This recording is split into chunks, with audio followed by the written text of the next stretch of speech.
నిజంగా జనం అండి వాళ్ళ ఆంధ్రాలో జనం ఒక ఆశతో బతుకుతున్నారండి. ఏదో వస్తది చదువు ఒక ఆశ చంద్రబాబు ఏదో తీసుకొస్తాడు, చేస్తాడు, ఇంకా ఇవన్నీ వస్తున్నాయి అని చెప్పి ఆ ఆశతోనే బతుకుతున్నారండి. ఇక్కడైతే అమరావతిలో అయితే రైతులు మేమైతే మా ఫ్లాట్లు మాకు ఈ 5 ఏళ్ల పైన ఇచ్చేసేయండి. ఇస్తే బాగుంటది. మాకు 5 ఏళ్ళు కౌలు పెంచారు. ఈ కౌలు అయిపోతే కౌలు తర్వాత సంగతి మా ఫ్లాట్లు మాకు ఇచ్చేస్తే ఫ్లాట్లు ఇస్తే డ్రైనేజ్ ఇవన్నీ పెట్టి ఇచ్చేస్తే బాగుంటది మాకు అన్న వాళ్ళే మొత్తం డ్రైనేజ్ సిస్టమ్ కానీ అంతా చేసిస్తామన్నారు. ఇంకోటి ఇచ్చారు మొత్తం అది చేసి మా ఫ్లాట్లు మాకు ఇస్తే బాగుంటుందని మేము కూడా అనుకుంటున్నామండి. ఇవాళ ఆంధ్రప్రదేశ్ లో కంపెనీలు అయ్యి వస్తున్నాయి అంటే వచ్చేస్తే చాలా బాగుంటది అనుకుంటున్నాం మేము. కాకపోతే చంద్రబాబు గారంటే ఈయన చేస్తాడు ఇంకో నెలకైనా ఇంకో సంవత్సరానికైనా ఆశ ఉంది. జగన్మోహన్ రెడ్డి మీద అసలు అది లేదు కదా. మేము ఇంకా రైతులు అండి. మేము ఆంధ్రాలో ఎన్ని చాట్ల తిరిగాము క్యాంపెయిన్ ఓట్లప్పుడు జగన్మోహన్ రెడ్డికి వెయ్యొద్దు ఓట్లు అని చెప్పేసి నిజంగా ఎంత తిరిగామంటే ఎండల్లో ఎండల్లో మేము ఎలక్షన్ దాన్ని మొదలు పెట్టగలిగితే మేము వెళ్ళి తిరిగి వచ్చామండి. ఓళ్ళ మీద కానీ దూరం కూడా వెళ్ళి వచ్చాము. అసలు రాష్ట్ర వ్యాప్తంగా అసలు అద్దెంకి ఏంటి, అటు భీమవరం ఏంటి, అటు గోదావరి జిల్లాలు మొత్తం కూడా జగన్మోహన్ రెడ్డి రావడానికి లేదు. మా ఇది అయిపోయిందని చెప్పేసి మేము ఎలక్షన్ క్యాంపెయిన్ అది మొదలై ఎట్లా తిరిగామంటే ఎండల్లో బడి కూడా తిరిగి సాధించినందుకు సంతోషంగా ఉంది. కాకపోతే ఒకటే బాధండి, వాళ్ళ రాష్ట్రంలో 30 మందికి ఒకటే ప్రశ్న, జగన్మోహన్ రెడ్డి గారు జైలుకి ఎందుకు వెళ్తుందా, వాయిదాలకు అసలు ఎందుకు వెళ్తుందా, బెయిల్ మీద తిరిగారు. మొన్నటిగా ముఖ్యమంత్రి అని పదవడ్డం పెట్టుకున్నారు గత 5 ఏళ్ళు. మరి ఇప్పుడు ఖాళీగానే ఉంటున్నాడు కదా, ఆయన ఎందుకు వెళ్తారు నాంపల్లి కోర్టుకి అని వెళ్ళాలి కదా. ఆయన మీద ఈడీ కేసులు ఉంటాయి, సిబిఐ కేసులు ఉంటాయి. మరి ఇవన్నీ ఎందుకు ఆగేస్తున్నారు? మరి వాళ్ళ రాష్ట్ర పరిధిలో సిఐడీలు సిట్ బాగానే పనిచేస్తున్నారు కానీ మరి కేంద్ర ప్రభుత్వం సిబిఐ చేయటం లేదు ఆ పనులేదు. మరి ఇంకా జగన్మోహన్ రెడ్డి గారు మోడీ సంఖ్యకే కూర్చుంటున్నారా? ఓటమి ప్రభుత్వం మమ్మల్ని గతంలో వాళ్ళు ఇప్పుడు మోడీ గారు ఎవరైనా రాజకీయాలు అవసరం అండి. ఇవాళ బీజేపీ వాళ్ళు కూడా వాళ్ళ అవసరం. మోడీ జగన్ గారిని ఇన్నాళ్ళు సంకం పెట్టుకున్న వాళ్ళు కాదండి. ఒక్కసారి ఇదే రాజధాని పార్లమెంట్ లో విభజన చట్టంలో వాళ్ళు లేరా? ఎడగొట్టినప్పుడు కాంగ్రెస్ వాళ్ళు ఉన్నారు కదా, ఎడగొట్టినప్పుడు ఆంధ్రాని. అప్పుడు మరి విభజన చట్టంలో హామీలు ఏమన్నా మాకు నెరవేర్చారా? ఒక్కటి కూడా లేదు. ఇవాళ ఏమంటారు, వాళ్ళు కూడా మెదలకుండా కూర్చుంటున్నారు.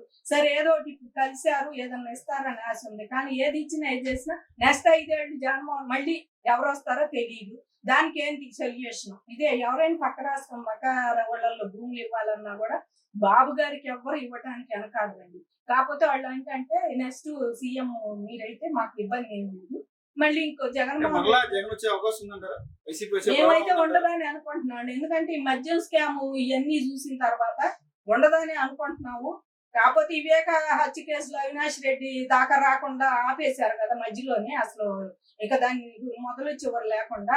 అట్లాగే ఇది కూడా ఏమన్నా ఆపేస్తారేమో అసలు బిగ్ బాస్ కొట్టుకోకుండా అని చెప్పేసి అదొక డౌట్. అయితే మళ్ళీ జగన్మోహన్ రెడ్డి అనేవాడు రాకూడదనే కోరుకుంటున్నామండి మేమైతే.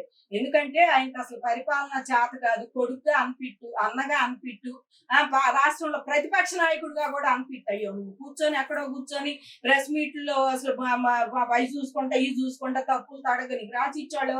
అసలు ఆయన పోయినట్టు 175 చంద్రబాబు గెలవడని ఆయన ఉద్దేశం, లేకపోతే ఇప్పుడు అద్దంకి గొట్టిపాటి రవికుమార్ గారు లాంటి వాడు గెలవడని, ఏలూరు సాంబశివరావు లాంటి వాడు గెలవడు. వైనాట్ 175 ఇంకా వాదించాడు అసలు ఇంటర్వ్యూలో. అసలు వైనాట్ ఎందుకు అవ్వకూడదు చంద్రబాబు ఓడించాలి, లోకేష్ మెటు మంగళగిరిలో ఓడిపోయాడు మళ్ళీ రాడని. ఇవాళ పప్పు అన్న లోకేష్ వాళ్ళ పప్పు కాదు ఉప్పులాగా తయారయ్యాడు. చిటపట్లు ఆడిపో నిప్పు మీద ఎత్తి చిటచిటం అంటున్నాడు. ఇవాళ అట్టుందో ఆయన పరిస్థితి. ఇవాళ మీరు ఎంత చేశారో రెడ్ బుక్ అంటే అది రెడ్ బుక్ ఆయన సృష్టించింది కాదండి. యువకాలంలో పోతంటే ఇప్పుడు నా బోర్డు వచ్చి అయ్యా ఇక్కడ మాకు పోలీసులు ఎడ చేశారు, లేకపోతే ప్రభుత్వంలో ఇదిగో ఈ అధికారి ఎట పెట్టాడు. నిజంగా అండి పోలీసు విషయాలు గున్ని గారు ఎస్ఐగా ఉన్నాడు, మేము ఉద్యమం చేసాం. ఎస్పీ విజయరావు గారు ఉన్నాడు ఎస్పీగా. వీళ్ళందరూ అంటే లాఠీలు తీసుకొని విజయరావు అన్న పోలీస్ పవర్ చూపించండి అని చెప్పేసి ఎంకరేజ్ చేశాడండి వాళ్ళని. అంటే కొట్టమని మమ్మల్ని కానిస్టేబుల్ గాను ఎస్ఐలకి పోయి తీసుకుపోయి కొట్టండి వాళ్ళని అంటే లాఠీలకి సేర్లు కూడా గుచ్చుకొచ్చారండి. అది మొన్నటిదాకా ఎల్లప్పుడు దాచిపెట్టారు. సేర్లు కూడా ఎంత సేర్లు గుచ్చుకొని తీసుకొచ్చా అంటే రైతుల మీద నువ్వు అంత కచ్చ పట్టడానికి కారణం ఏంటంటే మా మీద కచ్చి ఏంటండి ఆయనకి.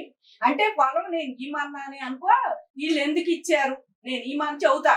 కానీ నీ పార్టీ వాళ్ళు కూడా ఇచ్చారు కదా, అన్ని పార్టీలకు అతీతంగా అందరూ చెప్పారు, జగన్మోహన్ రెడ్డి చెప్పాడు ఇస్తే బాగుంటది లేని. వాళ్ళ వైసీపీ లేదు, బీజేపీ లేదు, తెలుగుదేశం లేదు, అన్ని పార్టీల వాళ్ళు ఇచ్చేసారు ఇక్కడ భూములు. ఏదో ఒకళ్ళు అలా తగ్గితే 98% 99% ఇచ్చేసారు భూమి.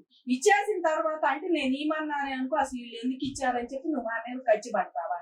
బట్టి మమ్మల్ని కొట్టడం, ఆడవాళ్ళని తిట్టడం, పిచ్చి మాట్లాడటం, ఆడవాళ్ళని కూడా వెనక నుంచొని వర్ర రవీంద్ర రెడ్డి వాడు అసలు మా మీద ఎంత గోల్ చేశాడు అసలు. అయ్యి అసలు చెప్పడానికి కూడా నోరు లేదు మాటలు.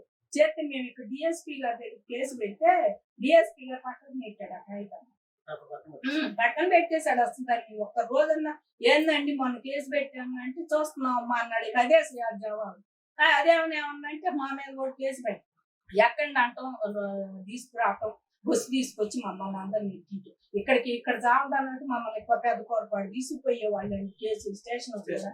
ఇక్కడ నుంచి తిప్పుకుంటా బస్సులన్నీ తిరిగి ఇక్కడ 10ంటికి ఎక్కితే ఆడ 3ంటికి తీసుకుపోయేవాళ్ళు, తిప్పేవాళ్ళు మెల్లగా తీసుకుపోయి ఆ బస్సు అయ్యో ఊళ్ళు. అసలు ఆ ఊళ్ళు కూడా నాకు తెలియదు నిజంగా, ఉద్యమం వచ్చే చూడటమేనండి మేము అటూళ్ళు కూడా. ఎందుకంటే ఎక్కువ శాతం ఇక్కడెక్కడ వాళ్ళమే, కృష్ణా గుంటూరు తప్ప పెళ్లిళ్ళు కూడా బయట వాళ్ళ ఊళ్ళో ఎవరు పెద్దగా. ఇటు వాళ్ళు గోదావరి జిల్లాలకు కానీ అది కానీ అసలు ఆ పక్క ఊళ్ళో అయితే నేను అసలు చూడకూడదు. తుళ్ళూరు దాటి అసలు ఎంత దూరం తీసుకెళ్లేవాడు, అసలు తీసుకెళ్లి పెద్ద కోరపాళ్ళు ఆపేవాడు. అక్కడికి వెళ్ళి ఆడి నుంచి మమ్మల్ని సిఐ అండి పొగరు ఎంత అంటే మంచినీళ్ళు తాగుతామండి అని అడిగితే వాటర్ పట్టుకొని పొంగులు ఎంత చూపించాడు తాగండి. అక్కడ ఉండే అసలు పాసి పట్టిపోయి నీ కారిపోతుంది. అదేందండి అట్టుంటే రోగాలు వస్తాయి, కరోనా అంటున్నారు, ఇది తాగితే ఎట్టండి మేము అంటే అసలు మమ్మల్ని పబ్లిక్ గా అన్నాడంటే పెద్ద కోరపాడు. అప్పుడు సిఐగా చెప్తున్నాడు రెడ్డి, ఆయన కూడా పబ్లిక్ గా మీకు ఎంత బలుపొండ బట్టే రాయిదాని అట్ట పోయింది అన్నాడు. ఒక సిఐ స్థాయిలో అధికారులు అట్లా మాట్లాడుతుందంటే జగన్మోహన్ రెడ్డి ఇచ్చింది కాదండి. అసలు అధికారులు అట్లా మాట్లాడవచ్చా? లెవెలేమ్మా కొనుక్కొని తెచ్చుకోండి ఏదో చెబితే మేము కొనుక్కున్నప్పుడు మమ్మల్ని తీసుకెళ్ళిన అబ్బాయి తుళ్ళూరు అబ్బాయి వచ్చి ఎటు ఇక్కడ ఎలక్షన్ కాంచి కనపడి వస్తారు అనుకున్నాడేమో, ఇంకా అబ్బాయి తెచ్చిచ్చాడు మాకు. ఆ రకంగా మాట్లాడారండి వాళ్ళు. అసలు అధికారులు కూడా అండి మేము జగన్మోహన్ రెడ్డికి వారసులు. మార్పు ఏం వచ్చిందండి? మార్పు లేదనే జనం కూడా ఇప్పుడు చంద్రబాబు గారి మీద కూడా జనం సెటైర్లు లోకేష్ మీద ఎందుకు వేస్తున్నారంటే అదే అధికారుల చేత ఈయన బలవంతంగా ఆయన పని చేపించాలని డీజీపీ స్థాయి ఆయన కూడా తీసుకొచ్చి పెట్టుకున్నాడు.